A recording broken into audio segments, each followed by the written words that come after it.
Welcome to the IOPPN at Twilight lecture series. Before we kick off, just to remind you that you can submit your questions via the live events Q&A, but rather than me choosing which ones to ask Robin, you can indeed choose yourself which are worth asking and upvote them. And now it's time for me to shut up and hand over to Professor Sir Robin Murray, who will be presenting cannabis.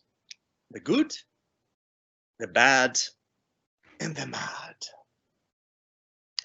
Thank you, Pospo. So it's actually a bit of a hazard having a lecture theatre named after one, because students get very confused and they think they should be going to a lecture theatre when they get me, and then they think, my God, I should be dead, but I'm alive. The very first day that the lecture theatre opened, it said Robin Murray in it, various people emailed me, and one was from a very statistically minded colleague who said, I went into your lecture theatre to see it this morning, and there was a fox, a small fox lying bleeding on the floor. And so I said, well, oh dear, what did you do? He said, nothing. I just went away and left it. Fortunately, a secretary came along and I phoned the RSPCA, but because he was very statistically minded, this chap, so I think he regarded this fox as an outrider. It was really some. If you just see one, it's not of any consequences. He couldn't work out the mean of number of foxes. So I think that's the way statisticians look at the world. Anyway, so let me get on to cannabis. So I hope going to give a balanced view of the good and the bad, but because I'm a psychiatrist, I'll also try and say a little bit about people who develop psychosis. And I should warn you that my internet went down at 5 o'clock for 35 minutes and only then came back, and it's warning me that it might go down again. So if it goes down, just switch off and go and have your dinner, I think.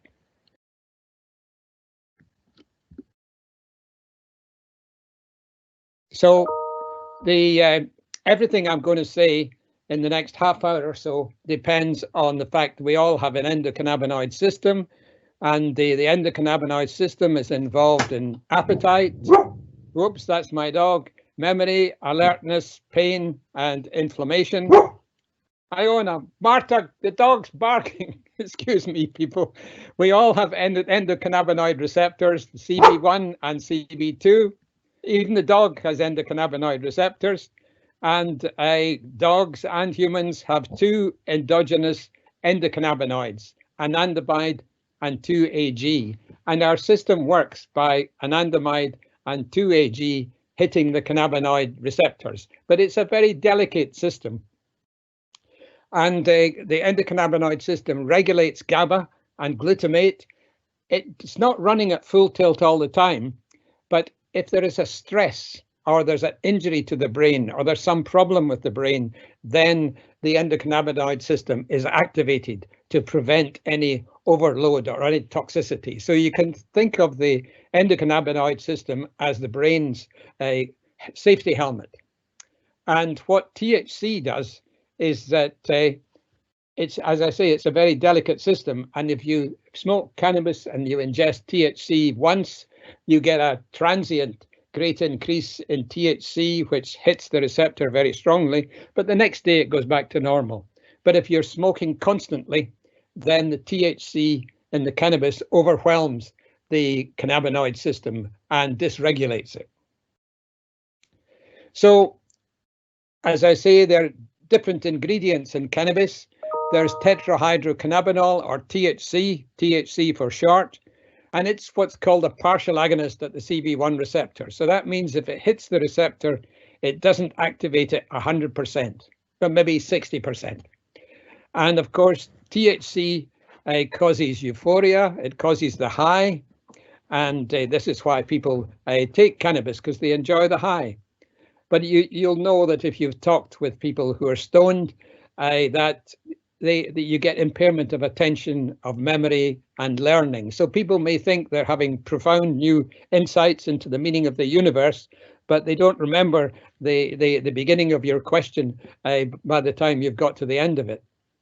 If you give enough THC, and we and colleagues have given, well, you know, when professors say we have done this, they mean somebody else, like a PhD student or a postdoc, and in this case, Paul Morrison and Amir England. They gave more than 150 people intravenous THC, and it was quite easy to induce paranoid ideas and hallucinations in high doses, easier with THC than with cocaine or with amphetamine, for example. So as well as there are over 100 chemicals in the cannabis plant, and as well as THC, one of the other big ones is cannabidiol or CBD, and it's in some ways the opposite of THC. It's not hallucinogenic.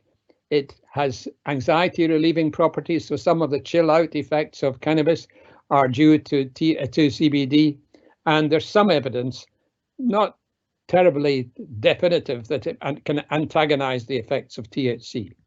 So in the 1960s and 70s, your average joint had about 2, 3, or 4% of THC and similar amounts of CBD, so they were balanced. But of course, people enjoy the THC. So the people, those who were growing the cannabis, realized that if you bred a particular variance of the plant, you could increase the proportion of THC. So now the standard skunk or sinsemilla that you would get in London would have perhaps 15, 16% of THC, and the CBD would be barely detectable, maybe 0.5% or maybe 0% of CBD. So now you're getting a much bigger effect of THC, and if CBD causes an amelioration, maybe there's less of the ameliorating compound. So much for the science. What about the real world? You'll know that the legal status of cannabis has been changing across the world. Uruguay was the first country to legalize recreational cannabis, and Canada legalized recreational cannabis 2 years ago, and a lot of American states have also legalized either medicinal cannabis or recreational cannabis. And you can see in the light green those states where you can get cannabis for medicinal reasons. That means you need to go to a doctor and the doctor needs to prescribe it. Some states that's quite difficult. Other states you just talk to the doctor by email and you say you've got a bad headache and that your headaches usually are helped by cannabis, and he or she prescribes medicinal cannabis. In other states, and increasingly so, there are states which have legalized cannabis for recreational purposes, such as California or Oregon, Washington, and Colorado. So these states in the dark, you can get cannabis for recreational purposes. So it used to be you had little with medicinal cannabis. You had little what they called mom and pop shops that gave advice about cannabis and also could deal with prescribed cannabis. Now you get huge companies with huge emporia. So this is like a cannabis supermarket. This is actually in Canada, and increasingly the cannabis sales are dominated by big chains of cannabis companies. So you know that over here there's been a lot of hype about CBD, and CBD is claimed to be beneficial for almost everything, from cancer to COVID-19 to psychiatric illnesses. So there's certainly no evidence that it helps cancer. There is no evidence that it helps, say, COVID, and there's some questionable evidence concerning psychiatric illnesses. But you can obviously get it in different ways. You can get a CBD oil, you can get tongue drops, you can get a whole range of different paraphernalia. And you can see here that big companies are moving in. Life is better in the United Kingdom. You can get your CBD and also have fantasies about this pretty lady at the same time. But actually, if you go into health shops, Amir England and Tom Freeman Company have done a review and shown that in health shops, what you buy is mostly water. So there's not enough CBD to be pharmacologically effective. So really at present, it's a bit of a con, the sales of CBD in the UK. I mean, I'm sure it's going to change, but so far it's very dilute stuff. So what is the legal status? For many years, campaigners and those with a range of illnesses had been campaigning for cannabis to become legal, and the evidence really was rather questionable, and there was a big argument going on, and ministers were very against any cannabinoids being legalized. And then something very interesting happened in 2018. A lady called Charlotte Caldwell, who had a son called Billy. Billy had very severe epilepsy, and he had over something like 100 or 150 fits a day. So he was almost constantly fitting. And she managed to get a compound from Canada, and found that this as a CBD or mostly CBD compound almost totally abolished his fits. And other families found this too. So there was a campaign group got going to advocate the use of CBD or mostly CBD for epilepsy in children. And this really initially got nowhere, but then all of a sudden had huge publicity. And within 3 months, ministers had changed their mind.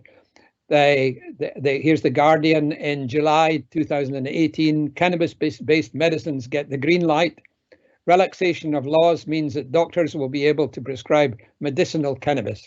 How did this happen? I mean, how can one influence ministers? Well, obviously, little children having numerous fits is very heart-wrenching. But one of the reasons why they were so successful in their campaign was this man. This man is Steve Moore, who had been the chief of staff to Nick Clegg when he was in the coalition, when the Liberals were in coalition with the Conservatives. And of course, the Liberals have always been in favour of, or recently in favour of legalisation. And when he left Nick Clegg's employ, he went and set up an organisation called Voltfas, which was to campaign for drug reform in the UK. And because he knew all the politicians and he knew all the media, he was able to help the Billy Caldwell's family and the other families to get good contacts with the media, and also which MPs might be sympathetic. So between them, they managed to amazingly to change the law over a few months in 2018. So Steve Moore has gone on to found a centre for medicinal cannabis, funded in part by Canadian companies, and also funded in part by a hedge fund owner.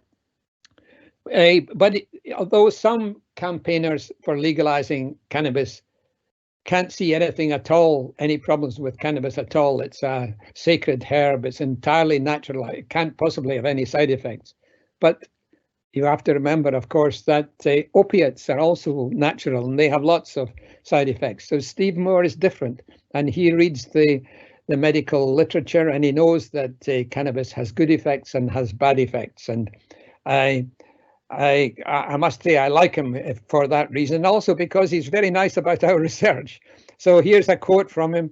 Some activists' knee-jerk response to last week's King's College report was to dismiss them as a smear, just say this is the usual rubbish, anti-cannabis. But he's saying choosing to battle with the titans of psychiatry on this issue is not a hill I would advise them to die on. So he's saying this cannabis does have some side effects, and we have to accept that. So what has happened in the UK since legalization for the medicinal use of cannabis, which came through in November 2018? There've been about 800 NHS prescriptions per year for the licensed medications, Sativex, which is THC and CBD together, and that's licensed for multiple sclerosis, and Epidiolex, which is licensed for children like Billy who have severe epilepsy. Epidiolex has not yet been shown to be of value in childhood epilepsy in general or in adult epilepsy, but of course it's natural that people with these conditions would want to try it. There is a problem for these two drugs, is they're both rather expensive, and they run about £30,000 per annum. So a lot of UK pharmacists have been reluctant to prescribe for them. So there've been also over this period 5 NHS prescriptions for unlicensed products. And that means that these are products, they haven't gone through the usual medicine regulation system, the one that that the vaccine for COVID has just been going through. But these are products produced in Holland or in Canada predominantly, where they're produced by reputable companies, and they're tested to see that they're pure and they don't have any contaminants in them. So as well as that, there have been about 60 private prescriptions in 2019, rising to an estimated 240 in 2020. And quite a lot of them are for chronic pain.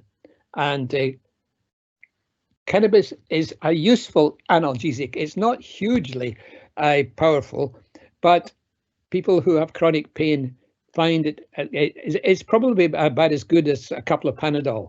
But as well as you getting the analgesic effect, you also get a slight euphoriant effect. And CBD is also been shown to be useful in schizophrenia in a multi-center randomized controlled trial. This is from our department in the Institute. These are people with psychosis who continued on their antipsychotic, but also got CBD on top of it. And you can see in green are the people who got the CBD, and in orange are the people who got the placebo. And you can see there was a bigger decrement in the psychotic symptoms in the people that got the CBD. Now there's been one encouraging study of this as well, and there've been 2 negative studies. So the jury is still out on whether a cannabidiol is useful in psychosis or not. But Phil Maguire in our department has a big grant to investigate this further. What about other psychiatric disorders? Well, there's a big meta-analysis in the Lancet Psychiatry last year, and it concluded there's scarce evidence to suggest that cannabinoids improve depressive disorders and anxiety disorders, hyperactivity, Tourette's, post-traumatic stress disorder, or psychosis.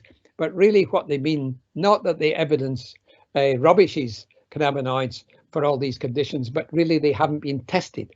One of the problems is that who usually tests drugs is drug companies, because they want to get them prescribed. But the cannabis companies are already getting their product prescribed without going through all these hoops, and it can be very expensive to go through all these hoops. So coming back to cannabis potency, in the UK, this is recreational cannabis. It's been, for resin, it's been pretty stable until 2008, from 1995 onwards. And here you can see cannabis resin or hash. Here you can see imported herbal cannabis. I like to say that drug dealers are quite generous, and they also give you a ballpoint pen.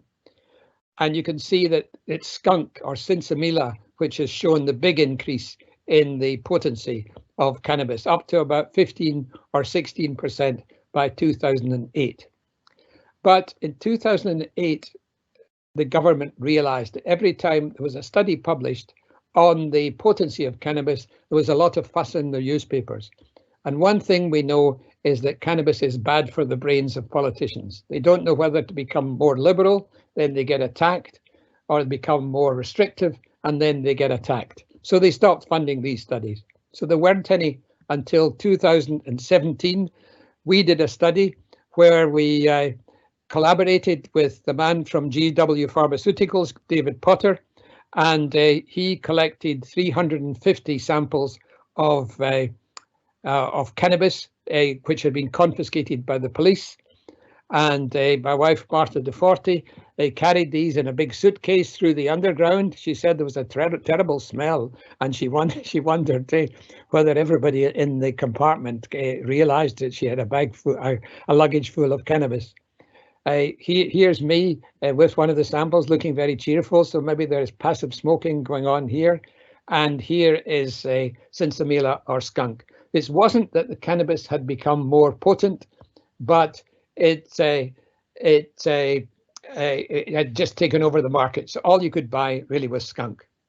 I should say the reason my slides are changing is they seem to be on an automatic changer, but I'll try and keep up with them. It'll get us through.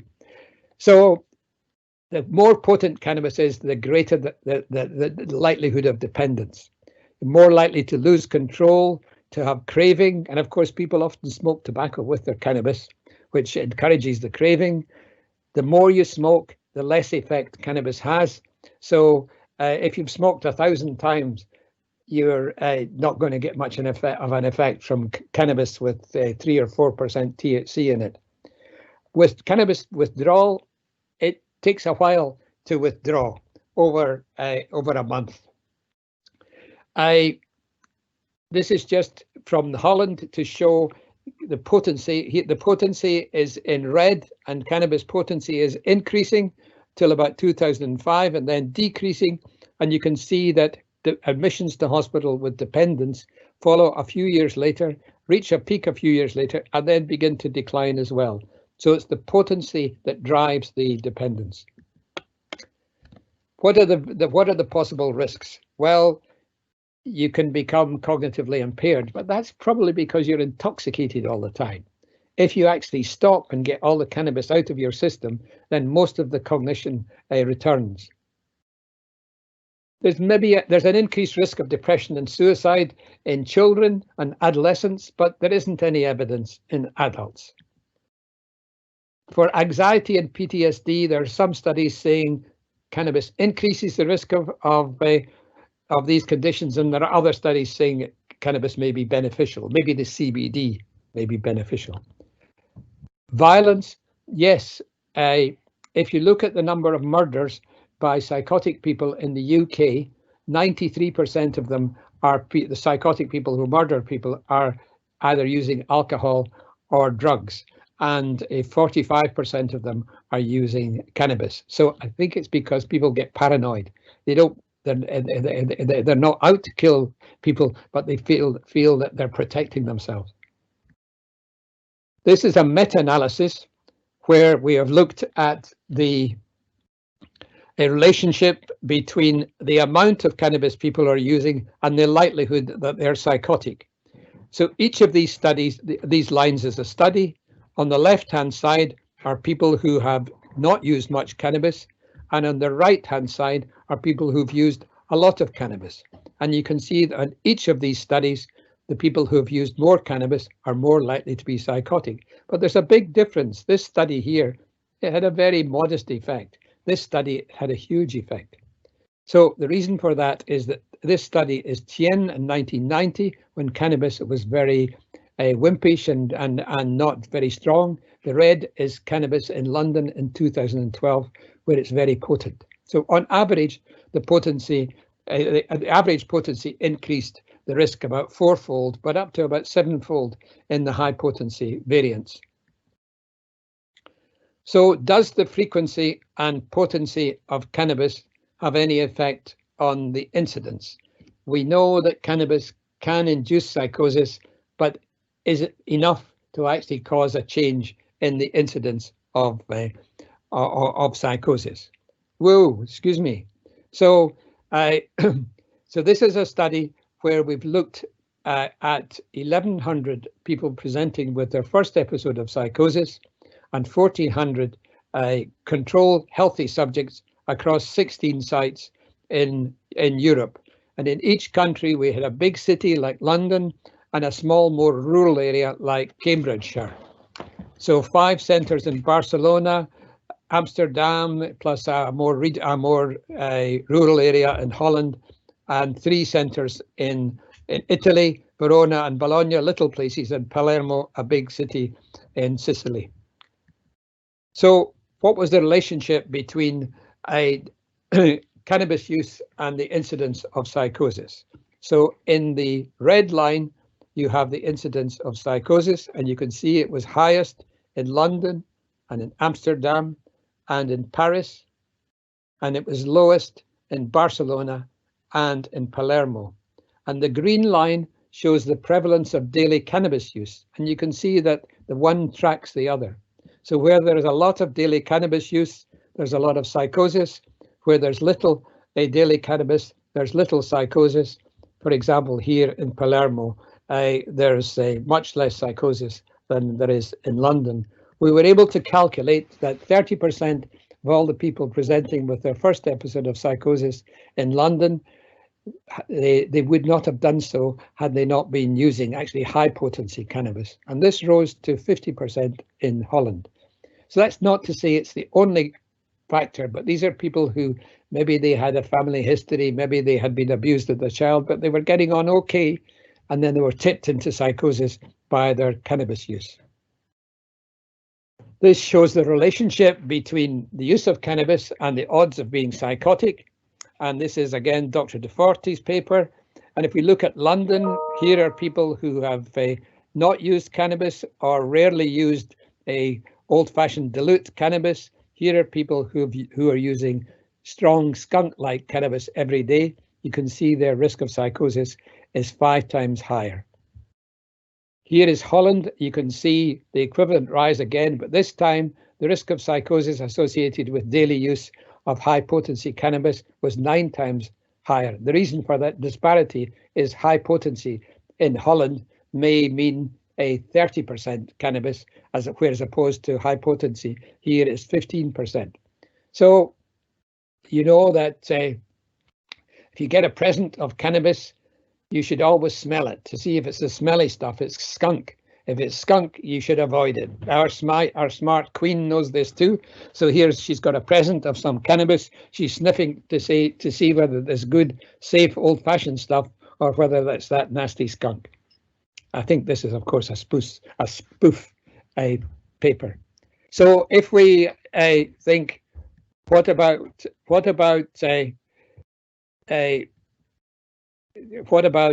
excuse me, the fact that we can now get not only a plant cannabis, but we can also get synthetic cannabinoids. We can get a spice, or we can get K2 as synthetic cannabinoids.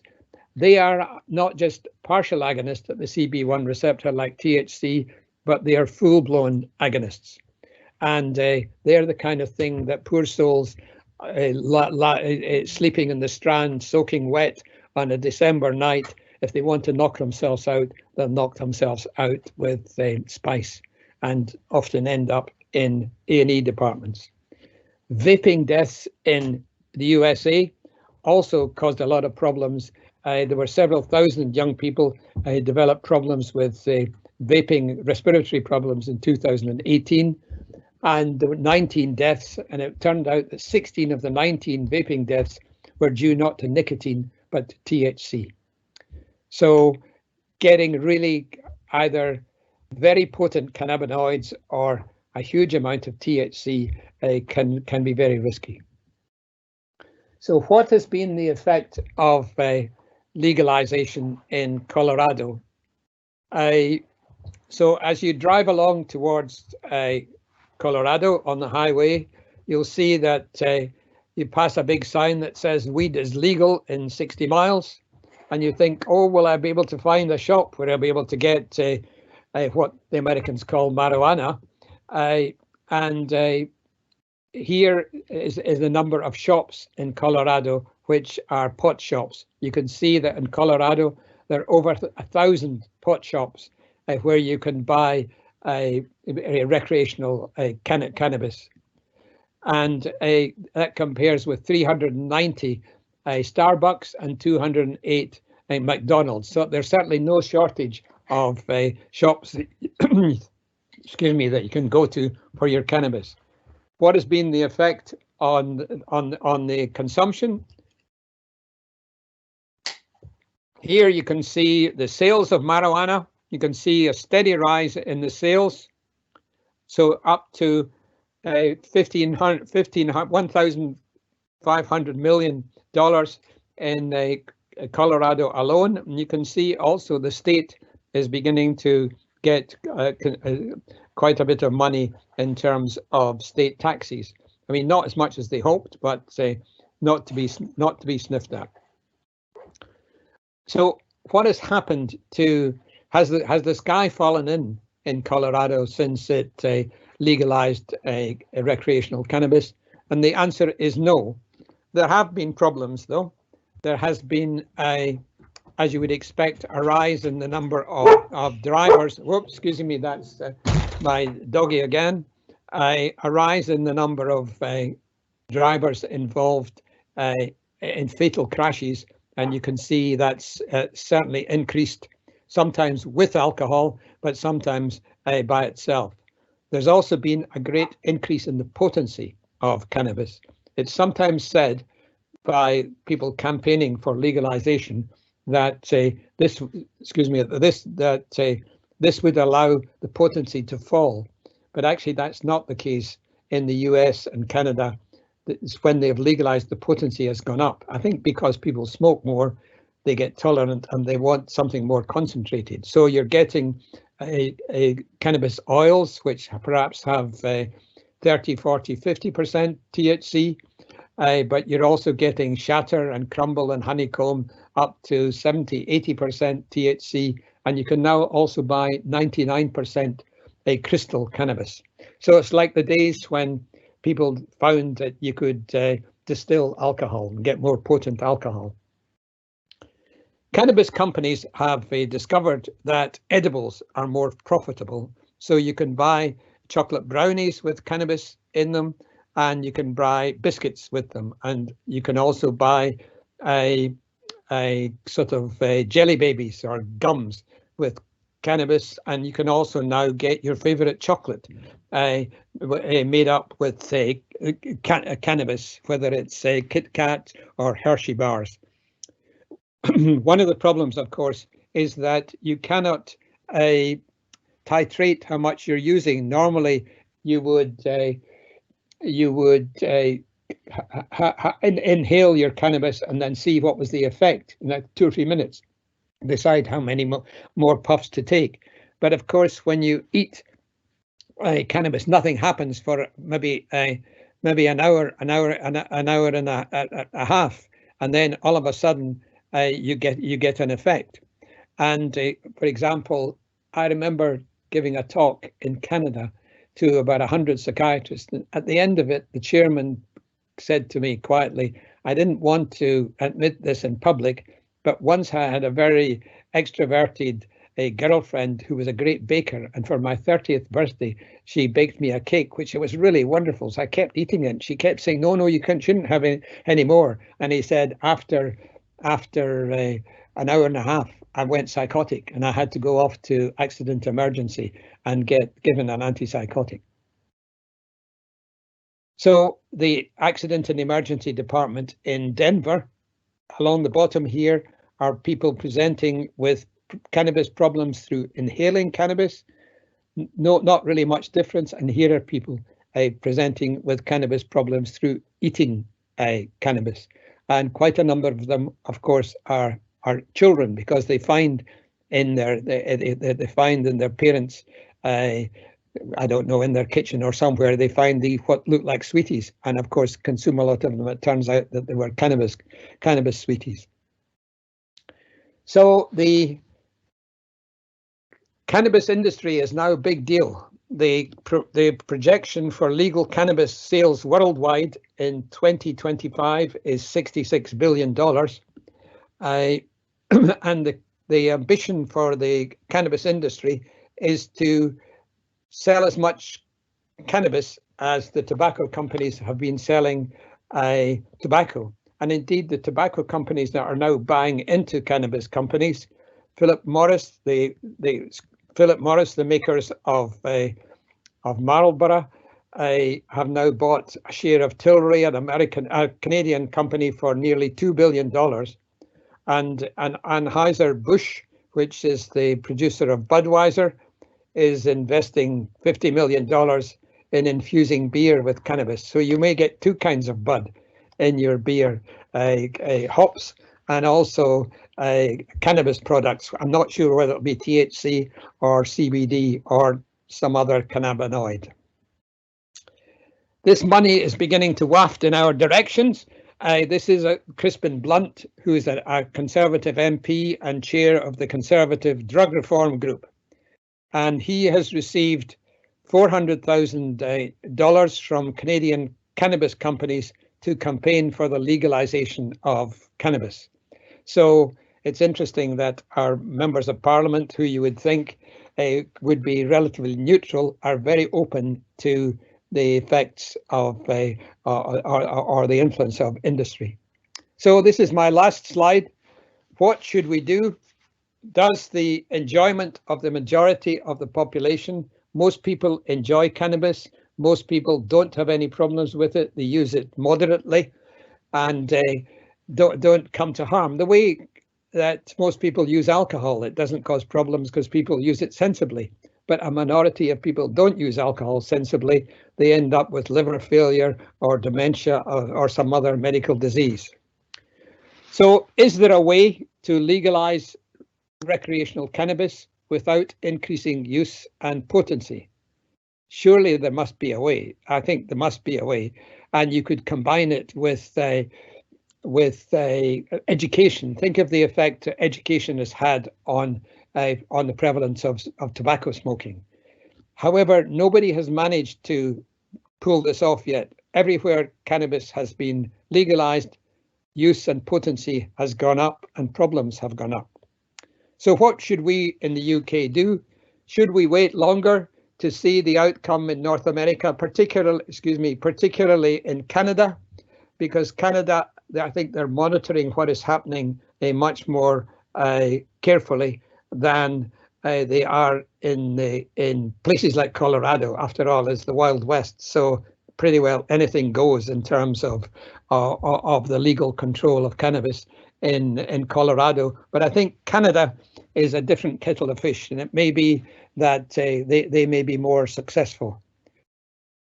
Of course, there is a possibility that there is so much money involved that legalization is already unstoppable. And I think it's quite possible that there'll be so much influence on our politicians that legalization is coming our way. But if it does, I think we have to try and influence it to be done in a safe way. Okay, so thank you very much for listening. Sorry about the flicking on of this of the slides, but I hope you could still get the gist of what I was saying. Over to you, Pospo, and if people have any questions, or I would be interested in people's opinion of what we should do now. Fantastic, amazing stuff, Prof. And now you can see, why I was raving mad about him. And hopefully you have a clearer view on, the difference between, the hype surrounding cannabis and reality. But let's see what's happening in the question battlefield. And I say battlefield because, we do have loads of questions. No stress, Prof. You have 17 minutes, in fact, to change the world. So let's crack on. So as you know, you can still, be upvoting the questions that are already published, or you can just, publish a new question. So question number 1 by Anonymous number 1. So how do we get through the people who think it is fine because it is natural? Well, I think this is not so easy because, of course, alcohol is natural and opiates are natural, but in their case, it's well known that they can produce problems as well. Obviously, opiates more so than alcohol. But I think many young people have now had a friend who's gone psychotic, and I'm often very surprised that it's so commonly known that people can go psychotic. They actually have, the day after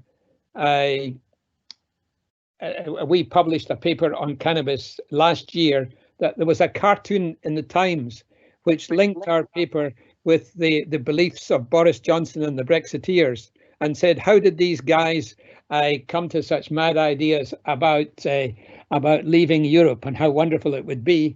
And they said, and the cartoon was of them all smoking joints.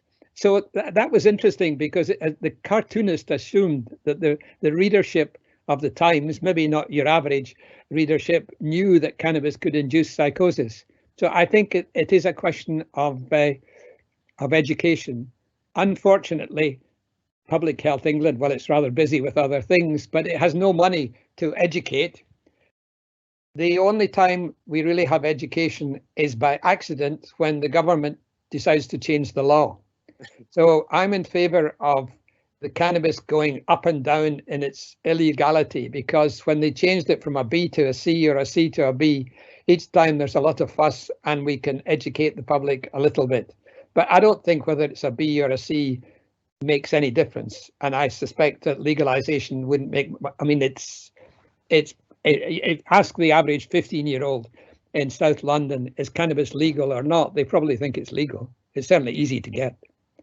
So it's certainly education is actually, one of the ways that, you can get through people who think it's fine because it's natural. And onwards to question number 2, by anonymous number 2. So is the analgesic effect due to an inhibition of the chronic pain, or is the pain relief due to individuals focusing on the enhanced euphoric effect?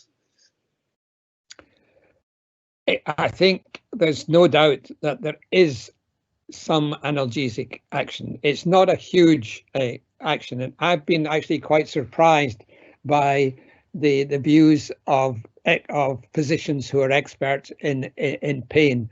They say the analgesic action is not so huge, and then the question is there a big euphoriant action? Well, usually the amount that people take for pain is not big, so they're not going high, but there may be just a very modest increased effect. So I think for people who have chronic illnesses, all analgesics have side effects. So it seems to me that it's certainly a lot safer to be taking, for somebody with chronic pain, to be taking cannabis than to be taking an opiate. I don't think we know for sure the balance, but I think the feeling of well-being does help. Certainly. And moving on to Olivia. So Olivia has a really, a question that I'm pretty sure that, it's pretty hard. She says that what would be an effective CBD dose? Although, Olivia, to be fair, you're not, being really specific about, for what indication. So what would be an effective CBD dose, asks Olivia. It's a very good question. So if you have epilepsy, a child with epilepsy, these children are getting massive doses. So they may be getting something like 2,000 milligrams a day. And of course, nobody quite knows what 2,000 milligrams of CBD will do to the growing child. But, if you have a child who's fitting all the time, you're going to worry about that at a later point. The doses which had an effect in Paul Morrison and Phil Maguire's study were either 800 milligrams or 1,000 milligrams. So again, they were very high. And Amir England and colleagues have set out to see whether you could manipulate the CBD to THC ratio at much lower levels. So they kept giving standard doses of THC to people and looking at the pro-psychotogenic effects, and then adding in a bit of CBD to the equivalent that you might get in a joint, and it didn't have any effect. So this suggests that you really need big doses. At least for the putative anti-THC antipsychotic effect. But what about the effect for people with painful joints? I know people. I'm in the age group actually where people are keen to take CBD for their arthritis or their back pain, and I know people who swear by the stuff that they buy in Holland and Barrett, which I know is has hardly any CBD in it. So, but why should I tell them this if they're finding it helpful? Maybe some older people remember evening primrose oil. About 15 years ago, evening primrose oil was very, very fashionable, and you could get it in shampoo. Well, you can now get cannabis shampoo, of course, and you can get all sorts of cannabis perfumes and oils in the same way that you could get evening primrose oil in all sorts of different potions. So I think the big problem with cannabis is, as I mentioned, that the companies producing it have no need to go and prove that their product is actually effective or safe. They don't have to go through the regular channels because the social media do it all for them. If you were a big Canadian company producing THC and or some form of cannabis, you've only got to lose because you might show that it was not effective in the condition for which it was being widely used. If you showed that it was effective, well, people would say we knew that from the internet anyway. Prof, I'm so tempted now. I didn't know that there is a shower gel, with CBD. I'm so tempted to see if it's going to make any effect because go on the internet. It's wonderful. So on to Daniel. So thank you, Olivia, for your question. Really, really, really good. So Daniel is asking, so with regards to anxiety disorders, is there now more evidence to support CBD as a therapeutic intervention? If so, what doses were tried? Well, across the States, there are all sorts of psychiatrists who believe that actually a mixture of THC and CBD can be useful for anxiety disorders.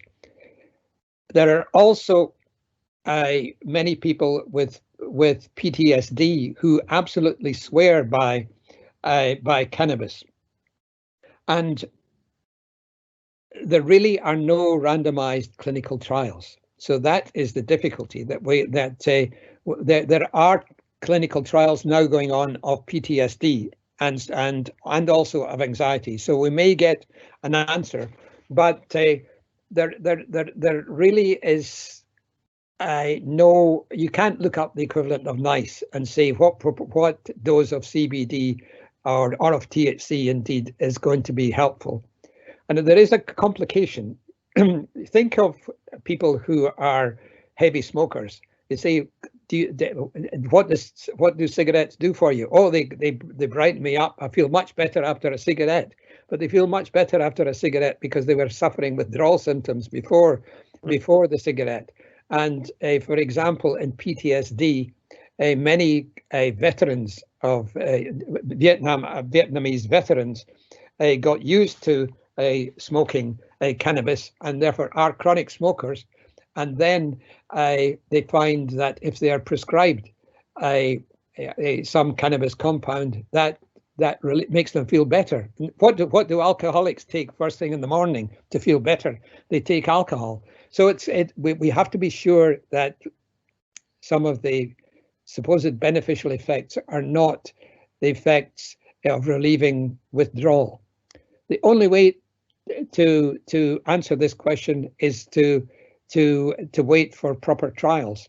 And I think in anxiety and PTSD, we will get proper trials. Amazing. And I mean, it's worth saying that, they're even considering about, using CBD for anxiety relevant to Parkinson's. So we can see that CBD is infiltrating, other fields of medicine as well. So let's see question number 4 by anonymous number 3, which is a really interesting point, Prof. So would the answer then be to legalize but limit or regulate the THC content? Well, this is a very good question. And in Holland, they thought of legalizing. Well, as you know, you can get cannabis in coffee shops, but they wondered that they got a bit alarmed about 5 or 6 years ago about the high potency, and so there was a bill put to the Dutch equivalent of the House of Parliament to have 13% THC as a cutoff, and to go and everything above that to be illegal. But of course, that would mean that any policeman stopping somebody with cannabis and saying it was illegal, well, how would they know whether it was legal or not? The other problem is that if you made a certain high potency amount illegal, well, what would you do to the black market? The black market would just switch to the high potency varieties. One of the curious things actually in North America is that the development of recreational kind of legal cannabis is that many people prefer to stick with their old dealer. So they're a bit suspicious of the big companies moving in, and they prefer to go to their old dealer.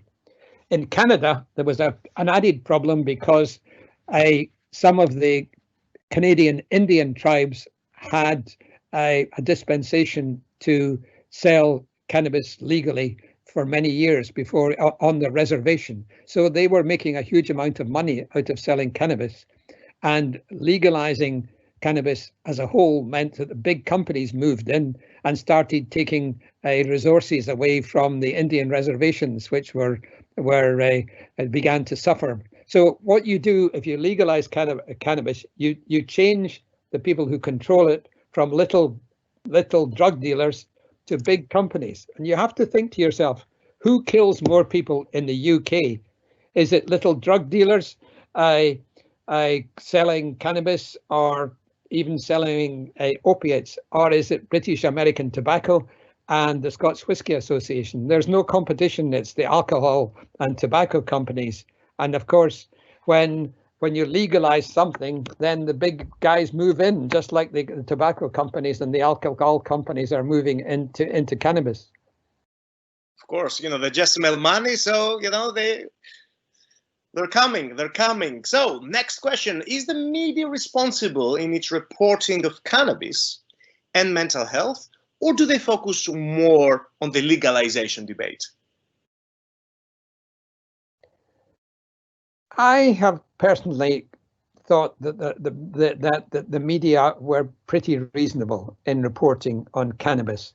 There is a funny, the Independent was particularly strange, because for 10 years, from the early 1990s till I think 2004, they carried out a campaign for the legalizing of cannabis. And this was one of their main running campaigns.